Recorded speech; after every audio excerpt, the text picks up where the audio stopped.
You feel completely fine.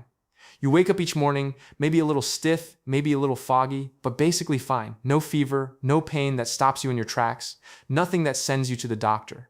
And while you feel fine, there is a biological process running inside your arteries, your brain tissue, your joint capsules, and your gut lining that is doing damage every single night.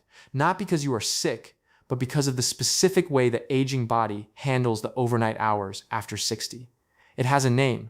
Scientists call it inflammaging. And the reason you have never heard of it in any useful, actionable context is one of the more absurd failures of mainstream health communication in the last 30 years. Inflammaging is defined as chronic, low-grade inflammation associated with aging, and it is considered a key factor in many age-related diseases. That definition sounds boring. What it actually means is your immune system has been left on a slow simmer permanently with no off switch, and it is cooking your tissue from the inside while you sleep, eat breakfast, and watch television feeling absolutely fine. The reason most people over 60 are not doing anything about it is not lack of motivation. It is lack of a specific mechanism to intervene at the right moment in the right window. That window is the 2 hours before you go to sleep. And by the end of this, I'm going to give you what I call the night protocol. 3 specific components with amounts and timing based on the biology of the aging body overnight. Not supplements in a bottle, not a program you have to buy. 3 things you can do tonight that give your body the tools it needs to use its own overnight maintenance system correctly. This is the format I will use, not a countdown list, not a general overview, a stage-by-stage timeline of what happens in your body from 8 o'clock at night until 7 in the morning, and exactly where the intervention lands and why it works at the biological level.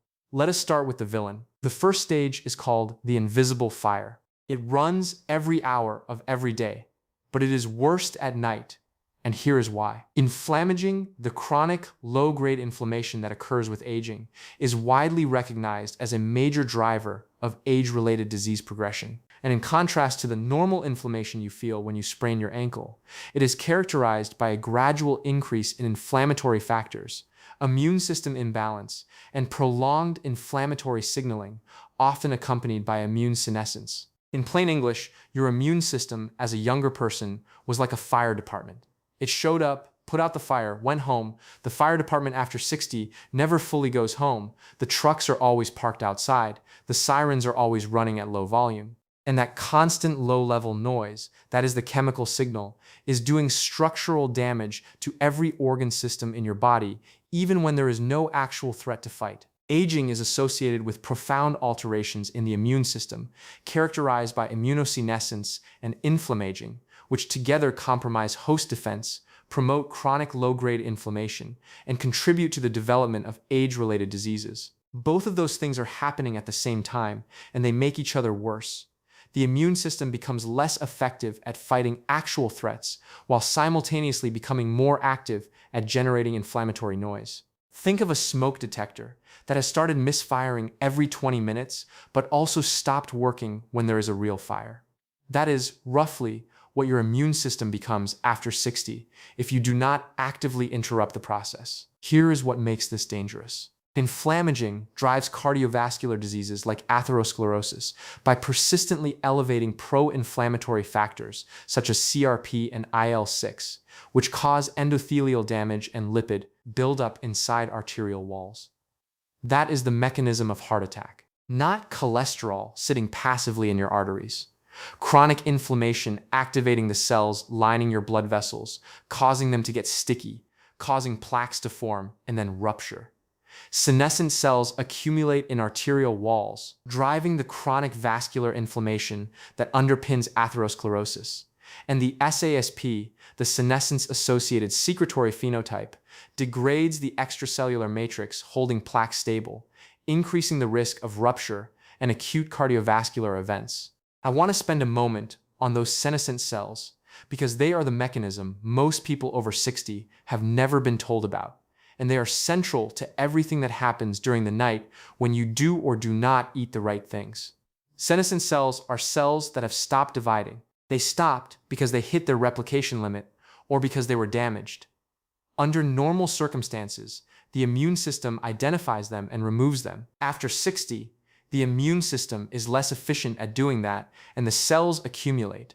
These cells, often nicknamed zombie cells, no longer divide or function normally, yet they refuse to die. Instead, they remain metabolically active, releasing a toxic stream of inflammatory chemicals that gradually damages surrounding healthy tissue, a process increasingly linked to cardiovascular disease, type 2 diabetes, neurodegeneration, frailty, and even cancer progression. According to research published in Nature Medicine, senescent cells make up just 1 to 2% of cells in young tissue, but can climb to 15 to 20% in aged tissue.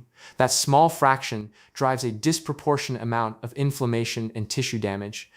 So you have 15 to 20% of your cells operating like broken factory machines that refuse to shut down, pumping chemical smoke into every tissue they are embedded in. And during the night, while the rest of your body is trying to run its repair and maintenance systems, those zombie cells are generating interference noise that slows the whole operation down. According to a 2023 review in Cell, CESP signaling from senescent cells contributes to at least 17 major age-related diseases, including type 2 diabetes, cardiovascular disease, neurodegeneration, and osteoarthritis. 17. One mechanism, 17 diseases. That is not a coincidence. That is a common upstream driver that most of the treatment system downstream is completely ignoring. Now here is where we get to the master switch. Because all of that inflammation, the SASP signals, the IL-6, the TNF-alpha, the CRP, they do not just appear spontaneously, they are regulated by a single molecular pathway. It has a name that sounds like a government agency but is actually a protein complex. It is called NFKB, nuclear factor kappa B. And understanding what it does is, I would argue, the single most useful piece of biology you can absorb in the next 15 minutes. NFKB is not a single protein, but a small family of inducible transcription factors that play an important role in almost all mammalian cells. As a common responder to varied stress stimuli, NFKB is well positioned to play a key role in driving aging. NFKB has been directly implicated in the aging process. Think of NFKB as the alarm system panel in a building. When the building's sensors detect a threat, a pathogen, a toxin, cellular stress, oxidative damage, NFKB activates, sends the signal, and the immune response fires. That is correct and useful in the short term. The problem is that in an aging body with a background load of zombie cells and accumulated damage, the sensors never stop detecting low-level threats. NFKB controls the expression of 400 different genes, including various enzymes, cytokines, viral proteins, and regulatory molecules involved in the cell cycle. The alarm panel is wired to 400 lights, and it has been left in the on position. Acute NFKB activation is useful. Chronic activation is wear and tear. Persistent signaling underlies inflammaging and is linked with metabolic, cardiovascular, neurological, and musculoskeletal decline. This is the second stage. The alarm switch is on. Here is the mainstream betrayal moment. Here is what you have likely been told, or not told, that is directly costing you. We have been told that inflammation is something you feel. It hurts, it swells, it's red, it resolves. That is the model. Sprain your ankle. Inflammation shows up, does its job, goes away. See a doctor if it does not. This model is so deeply embedded in how medicine communicates about the body that it has left an entire generation of people over 60 with no vocabulary and no protocol for the other kind of inflammation, the kind you cannot feel at all. For someone tracking the inflammation-insomnia relationship over time, HSCRP is a practical marker with a broad sleep inflammation evidence base, and it is inexpensive and widely available. But most general practitioners do not routinely test for HSCRP unless you specifically ask for it. The standard metabolic panel does not include it. Your doctor can look at your blood work and tell you your cholesterol numbers look acceptable, while your HSCRP is quietly sitting at 3 milligrams per liter, the threshold above which the American Heart Association classifies you as high risk for cardiovascular events, and nobody mentions it. I had this conversation 5 years ago after my aneurysm and the cholesterol situation that almost killed me. I was handed a stack of prescriptions, told what was wrong, and sent home. Nobody talked to me about inflammatory load. Nobody measured my HSCRP. My wife pulled me out of that spiral by learning the mechanisms that I should have been told. When I finally got those markers tested, the numbers made a lot of the damage make sense in a way the standard lipid panel never had. In a 7-year study of over 2,500 elderly men, short sleep time, specifically 5 hours, was associated with an increased risk of all-cause mortality due to increased inflammatory burden as measured by a composite of CRP Illinois 6, TNF-alpha, STNF-RII, and IFN-gamma levels. Not because they slept badly, because the short sleep was activating the inflammatory cascade, and the inflammatory cascade was what was killing them. Sleep and inflammation are not separate problems. They are one system, and the way you eat before bed determines how well that system performs while you sleep. This is where the timeline gets specific. We are now at stage 3. The window opens. It is approximately 8 o'clock at night. You are 60 or older. Here is what is biologically true about your body in this window that is different from what was true at 40. A 10-fold decrease in pineal melatonin production in octogenarians compared to teenagers has been observed, which results in a significant attenuation of the antioxidant, anti-inflammatory, and mitochondrial optimizing effects of melatonin. 10-fold. Not a small dip. The melatonin system, which is not just a sleep signal, but an anti-inflammatory molecule, an antioxidant, and a mitochondrial regulator, has been working at 10% of its peak capacity for years. And most people have compensated for the poor sleep without understanding that the poor sleep was connected to an inflammatory problem, which was connected to a melatonin problem, which could be partially addressed at the food level. The age-related decline in melatonin and the dampening of circadian rhythms likely contributes to sleep problems, metabolic and cognitive decline, and increased vulnerability to age-related diseases. Here is what the NFKB pathway does with that information. The 10-fold decrease in pineal melatonin production in elderly individuals results in a significant attenuation of the antioxidant, anti-inflammatory, and mitochondrial optimizing effects of melatonin. And this has important consequences for immune changes common over the course of aging, including immune senescence and inflammaging, which may be mediated by the effects of nighttime pineal melatonin in resetting and resynchronizing immune cell mitochondrial function. So the missing melatonin is not just making you sleep badly, it is leaving your immune system without the overnight reset signal.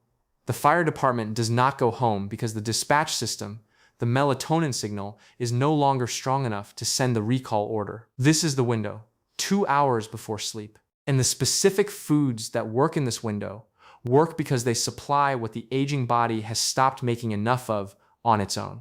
The first one most people have heard of but not understood mechanistically is tart cherry. Not sweet cherry, not cherry-flavored anything. Specifically Montmorency tart cherries, in juice or concentrate form. Here is why it works at the biological level. Procyanidin B2 in cherry juice inhibits serum indolamine 2,3-dioxygenase, increases tryptophan availability, and reduces inflammation. In plain English, there is an enzyme in your blood that, when activated by inflammatory load, breaks down tryptophan before it can become serotonin and then melatonin. Tart cherry contains a compound that blocks that enzyme. It is not adding melatonin from outside. It is protecting the melatonin-producing pathway your own body is trying to run. The distinction matters because it works with your biology rather than replacing it. Tart cherry significantly reduces inflammation by lowering CRP and TNF-alpha levels. Both of those are downstream products of the NFKB alarm panel we talked about.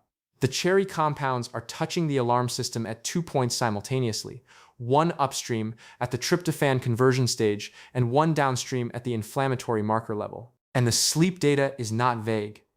Tart cherry juice significantly improves sleep duration and quality in older adults, increasing total sleep time by 84 minutes and improving sleep efficiency through its natural melatonin content. 84 minutes. That is not a marginal difference. That is the difference between getting one full sleep cycle and not getting one.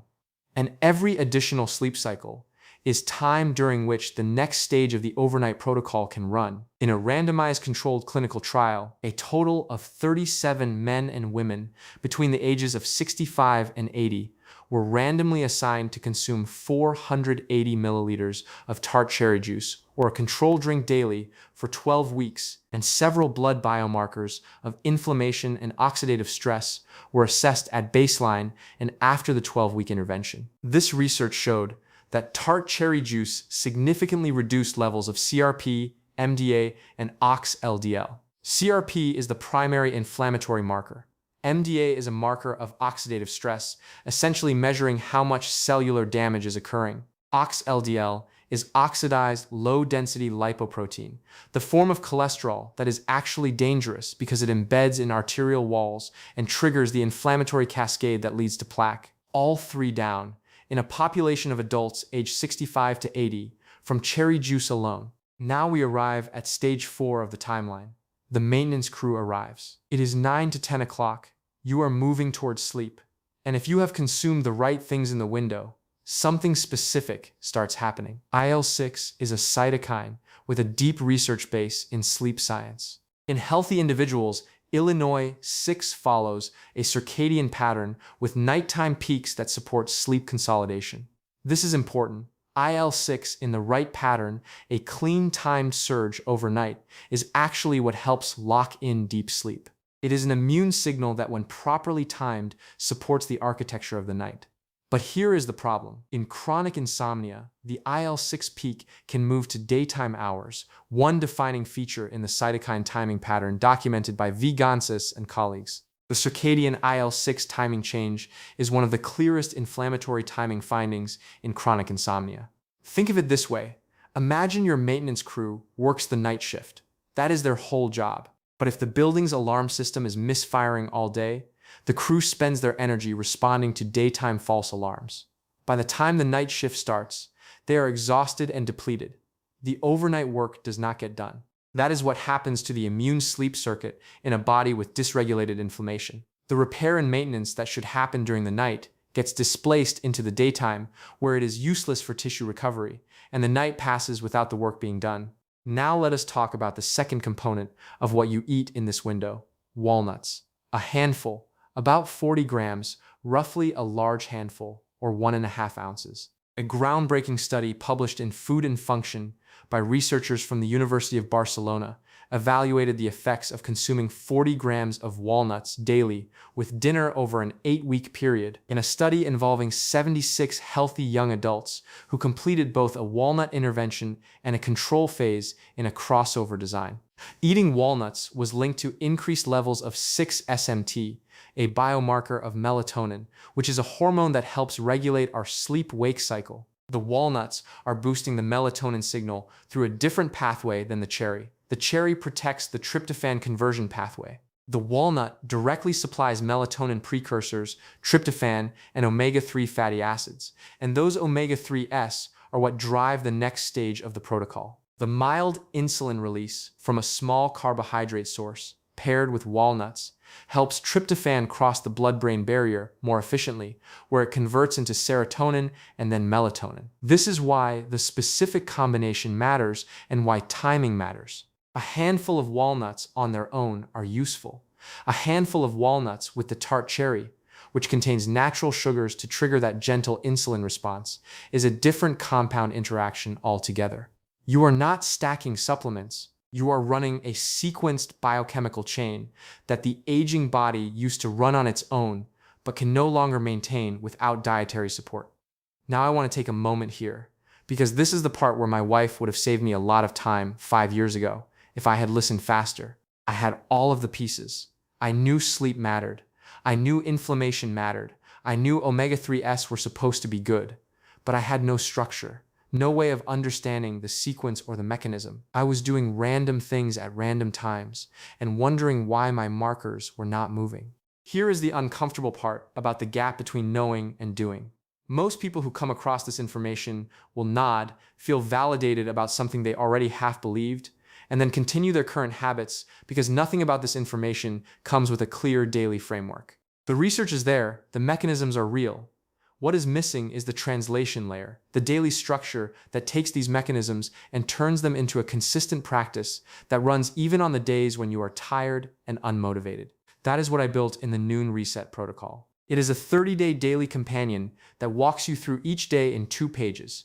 one page of the science behind what you are doing that day, one page of a tracker so you can see what is actually changing. It moves through 4 phases: adaptation, activation, optimization, and acceleration. So you are not just doing the same thing for 30 days, but progressively deepening the practice as your body adjusts. It includes 25 breakfast meal ideas with exact protein counts, a printable 30-day shopping list, and a 40-question FAQ that covers every objection and concern I have seen in comments and emails over the past 2 years.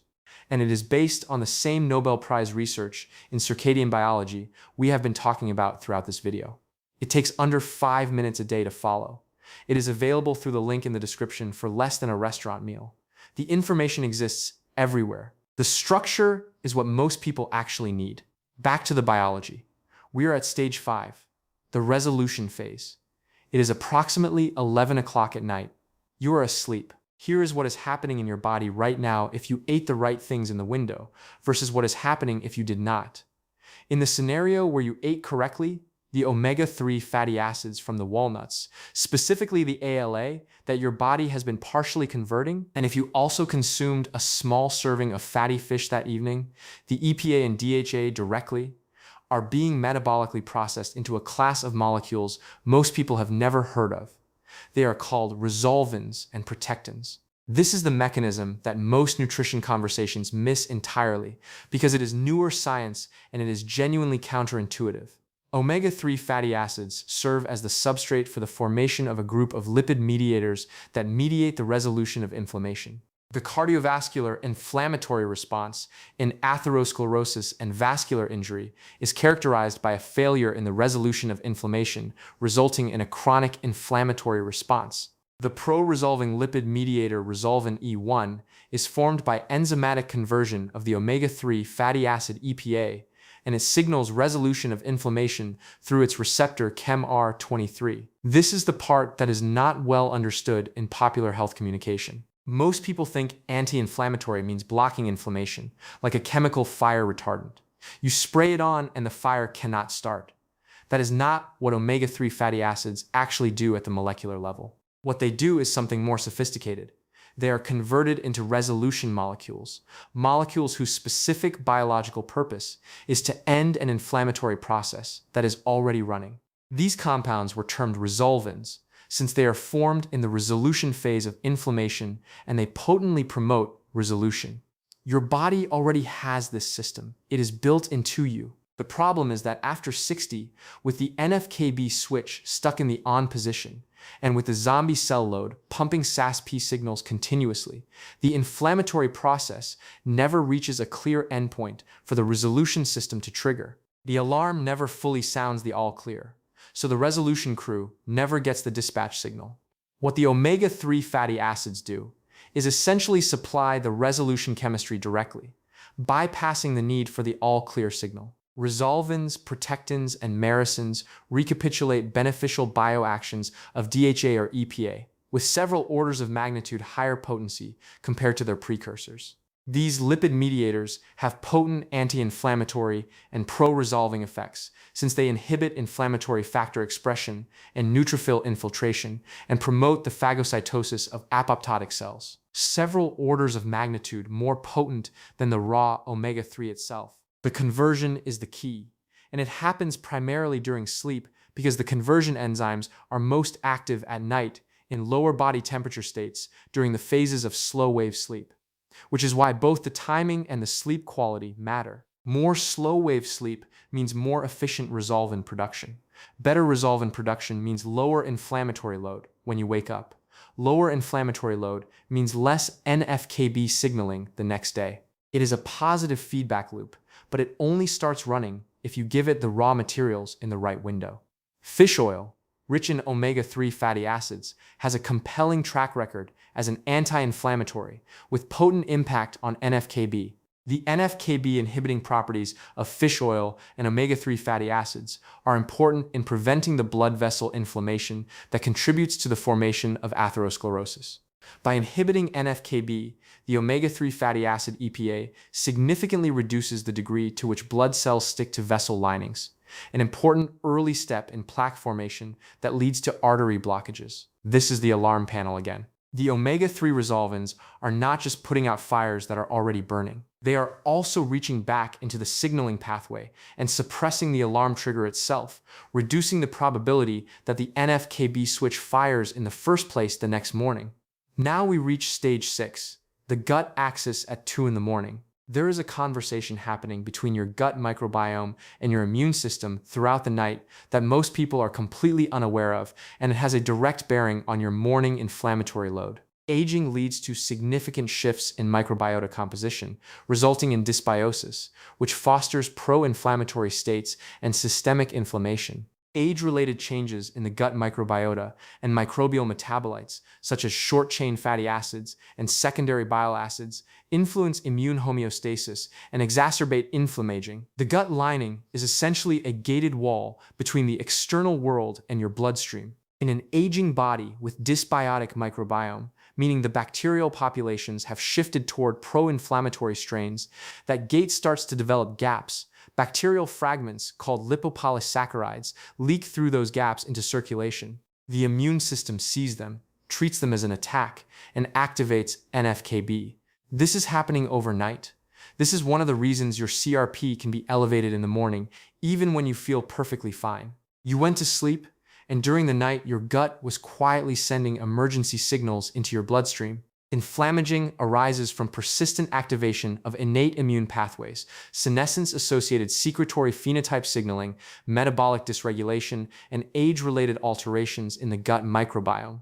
The polyphenols in tart cherry, the anthocyanins, the proanthocyanins, act as selective prebiotics. They do not kill bacteria indiscriminately like an antibiotic. They preferentially feed the bacterial strains that produce short-chain fatty acids, which strengthen the gut lining and suppress the leak. Montmorency tart cherries are a rich source of polyphenolic compounds, especially proanthocyanins, anthocyanins, and flavanols, all of which are strong antioxidants. Those antioxidants are working in the gut throughout the night, reducing the bacterial translocation signal that would otherwise be triggering your immune system during the hours when your body should be repairing instead of fighting. This is stage 7, the morning readout. Disrupted sleep and 24-hour rhythms contribute to age-related inflammation, a key pathway influencing vulnerability to chronic disease and mortality in older adults. Worse sleep and 24-hour rhythms are generally associated with an elevated inflammatory cytokine profile.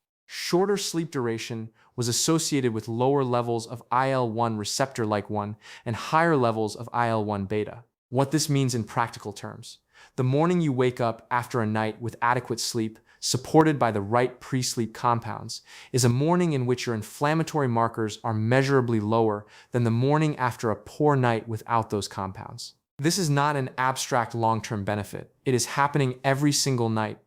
Every morning is either a morning where the overnight maintenance crew did its work, or a morning where it did not. Over months and years, that difference accumulates directly into the conditions that kill people over 60. The Partnership to Fight Chronic Disease projects that chronic disease is on pace to cost the United States as much as $47 trillion between 2024 and 2039. Including $2.2 trillion annually in medical costs and nearly $900 billion each year in lost productivity by 2039. That number is primarily driven by the diseases that inflammaging accelerates: cardiovascular disease, type 2 diabetes, Alzheimer's and related dementias, osteoarthritis. In the United States, chronic diseases now account for 90% of total healthcare expenditures, approximately $4.9 trillion annually, with cardiovascular disease alone projected to contribute around $2 trillion by 2050. Those are not random numbers. They are the downstream accounting of decades of inflammaging operating unaddressed in millions of people who felt perfectly fine. The system has priced this exactly the way it has been priced every time prevention is more profitable as treatment. I do not find this enraging. I find it genuinely fascinating that a 12-ounce glass of tart cherry juice and a handful of walnuts eaten before bed represent a decision point that the $4.9 trillion healthcare system has no financial incentive to tell you about. Now let me give you the protocol. This is what I called the night protocol from the beginning of this video. 3 components: Specific amounts, specific timing, and the one mistake that invalidates the whole thing if you make it. The night protocol. Nutrients in before the gap. Overnight healing by tomorrow. Component 1, the cherry window. Consume 8 ounces of 100% Montmorency tart cherry juice, or 1 ounce of concentrate diluted in water, 1 to 2 hours before bed. Not immediately before bed. The tryptophan to melatonin conversion takes time. You need the processing window. The IDO enzyme inhibition, the CRP reduction, the polyphenol-driven gut microbiome work, all of that requires approximately 60 to 90 minutes to engage before you sleep.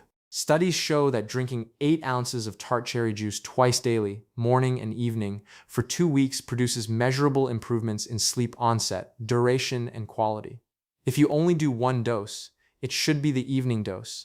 That is the one doing the overnight work. Component 2, the Resolvins stack. 40 grams of walnuts, a large handful, consumed with your last meal or as part of the evening window. Walnuts contain a rare mix of plant-based melatonin, omega-3 fats, and sleep-friendly minerals. The omega-3 ALA in walnuts begins the Resolvin synthesis process. If you can also add a small serving of fatty fish, sardines, mackerel, or salmon to your dinner 2 or 3 times per week, you are supplying EPA and DHA directly, which skips the conversion step and allows the body to manufacture resolvins with significantly greater efficiency. Fatty fish are high in healthy omega-3 fatty acids, specifically EPA and DHA, which are known for reducing inflammation. The goal is to have omega-3 fatty acids actively present in your system as you move into deep sleep when the resolvin synthesis enzymes are most active. Component 3, the temperature drop signal. This is the one nobody talks about, and it is the one that, if you skip it, makes the first 2 components significantly less effective. Your body needs to lower its core temperature by approximately 1 to 1.5 degrees Celsius to enter the deep slow-wave sleep stages, where resolvin synthesis, growth hormone secretion, and immune reset happen most efficiently. After 60, the thermoregulation system is less efficient. Melatonin lowers nighttime body temperature, which produces anti-aging benefits. The cherry and walnut combination is raising your melatonin signal. But melatonin cannot lower your core temperature if your environment is warm and your body is still metabolically active from recent eating. The temperature drop signal means this: your last food intake, including the cherry juice and walnuts, should be finished no later than 90 minutes before your target sleep time. The room you sleep in should be between 65 and 68 degrees Fahrenheit, and there should be no bright screen exposure in the 30 minutes before you sleep, because blue light directly suppresses the melatonin rise that lowers body temperature and sends the overnight repair signal. No screens 60 minutes before bed is a hard boundary, not a suggestion, if you want the overnight inflammation resolution system to run efficiently. The one common mistake that invalidates the entire protocol: eating a high glycemic, pro-inflammatory snack in the window between the cherry and walnut consumption and sleep onset. Crackers, chips, a bowl of cereal, anything with refined flour or added sugar consumed after the protocol foods. What happens biochemically is that the blood sugar spike triggers a cortisol and insulin response that directly activates the NFKB pathway, the same pathway the cherry and walnut compounds are working to suppress. You have essentially pressed the reset button on the alarm panel right after spending 2 hours trying to turn it off. The protocol foods are not drugs. They cannot override an active pro-inflammatory signal from a concurrent glycemic spike. The 2024 New Age Mediterranean diet plus light movement protocol reduced inflammatory markers in 1,294 elderly adults aged 65 to 79. That study used an entire dietary approach. The night protocol is the most leveraged single-window intervention you can extract from that evidence base. The 2-hour period where the aging body is most receptive to the compounds that support overnight inflammation resolution. Better prevention, earlier intervention, and improved management of chronic disease, especially obesity, could prevent 150 million new chronic disease cases, save 13.5 million lives, and avoid $7 trillion in costs nationally between 2024 and 2039. That arithmetic starts at the individual level, every night, in 2 hours before you sleep. If you are starting the night protocol this week, comment overnight below so I can see who is actually doing this. Then subscribe, not for more motivation, but because the next video goes into what happens to your cortisol rhythm in the morning if you get the overnight phase right, and why the most dangerous inflammatory window of the entire day is actually the 45 minutes after you wake up.